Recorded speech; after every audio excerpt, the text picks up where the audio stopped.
ਹੀਰਿਆ ਯਾਰਾ ਮਹਿੰਗਾਈ ਹੋ ਗਈ ਹੈ ਬੜੀ ਜਿਹੀ, ਇਹ ਨਾ ਸਿਲਾਈ ਨਹੀਂ ਵਾਰਾ ਖਾਂਦੀ ਤੇ ਸਿਲਾਈ ਵਧਾ ਲਈ ਹੈ ਯਾਰ ਥੋੜੀ ਜਿਹੀ।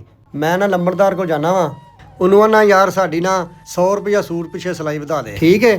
ਤੇ ਤੁਸੀਂ ਧਿਆਨ ਨਾਲ ਕੰਮ ਕਰੋ, ਮੈਂ ਹੋ ਕੇ ਆਇਆ ਜੇ।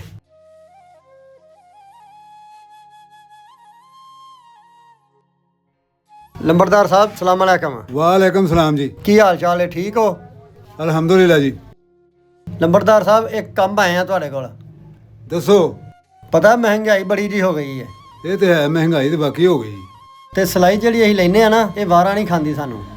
ਬੁਕਰਮ ਬੜੇ ਮਹਿੰਗੇ ਹੋ ਗਏ ਨੇ, ਤੇ ਸੂਟ ਪਿੱਛੇ ਨਾ 100 ਰੁਪਇਆ ਸਿਲਾਈ ਵਧਾ ਦਿਓ। 100 ਰੁਪਇਆ ਨਹੀਂ, 200 ਰੁਪਇਆ ਵਧਾ ਤੂੰ। 200? ਆਹੋ। ਇਹ ਤੇ ਲੰਬੜਦਾਰ ਸਾਹਿਬ ਲੋਕਾਂ ਇਤਰਾਜ਼ ਕਰਨਾ ਬੜਾ ਜਿਹਾ।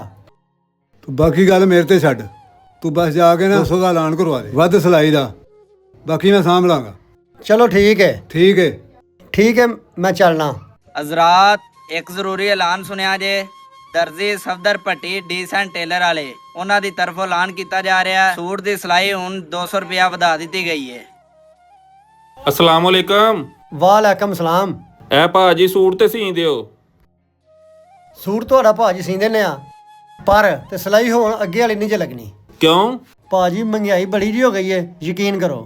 ਹਰ ਸ਼ੈ ਬਹੁਤ ਮਹਿੰਗਾ ਹੋ ਗਿਆ ਕੰਮ, ਤੇ ਹੁਣ 200 ਰੁਪਇਆ ਵੱਧ ਲੱਗਣਾ ਜੇ। ਨਹੀਂ ਨਹੀਂ ਭਾਜੀ, ਐਡੀ ਵੀ ਮਹਿੰਗਾਈ ਨਹੀਂ ਹੋ ਗਈ, 200 ਰੁਪਇਆ ਵੱਧ ਲੱਗਣਾ। ਅਸੀਂ ਲੰਬੜਦਾਰ ਨਾਲ ਗੱਲ ਕਰ ਲੈਨੇ ਆ। ਕਰ ਲਓ ਭਾਜੀ ਲੰਬੜਦਾਰ ਨਾਲ ਗੱਲ, ਇਹ ਵਾਰਾ ਨਹੀਂ ਜੇ ਖਾਂਦਾ ਹੋਣਾ।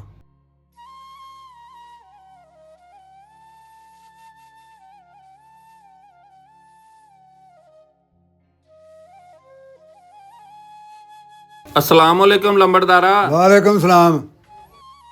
ਕੀ ਗੱਲ ਖੈਰ ਹੈ ਨਾ? ਸਾਰਾ ਪਿੰਡ ਇਕੱਠਾ ਹੋ ਕੇ ਲਗੇ ਆਉਂਦੇ ਹੋ। ਉਹ ਯਾਰ ਤੇਰੇ ਹੁੰਦਿਆਂ ਸਾਡੇ ਨਾਲ ਜ਼ਿਆਦਤੀ ਪਈ ਹੁੰਦੀ ਏ। ਕੀ ਹੋਇਆ? ਦਰਜੀ ਨੇ 200 ਰੁਪਇਆ ਸਿਲਾਈ ਵਧਾ ਦਿੱਤੀ ਏ, ਮਸਜਿਦ 'ਚ ਉਹਨੇ ਐਲਾਨ ਕਰਾ ਦਿੱਤਾ ਹੈ। 200 ਰੁਪਇਆ? ਆ ਜਾ ਇਸ ਤਰ੍ਹਾਂ ਕਰ, ਦਰਜੀ ਨੂੰ ਬੁਲਾ ਕੇ ਲਿਆ, ਦੌੜ ਕੇ ਜਾ।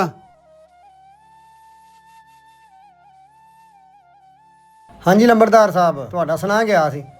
ਉਠੋ ਮੁੰਡਿਆ, ਬਹਿਣ ਦੇ ਦਰਜੀ ਨੂੰ।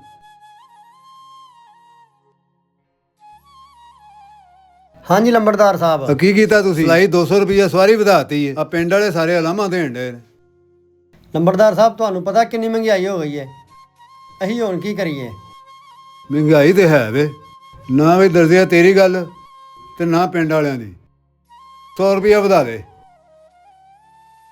200 ਰੁਪਇਆ ਨਹੀਂ, 100 ਰੁਪਇਆ। ਲੰਬੜਦਾਰ ਸਾਹਿਬ, ਇਹ ਫਿਰ ਵੇਖ ਲਓ ਜ਼ਿਆਦਤੀ ਹੈ। ਨਹੀਂ ਨਹੀਂ ਦਰਜੀ ਸਾਹਿਬ, ਕੋਈ ਜ਼ਿਆਦਤੀ ਨਹੀਂ।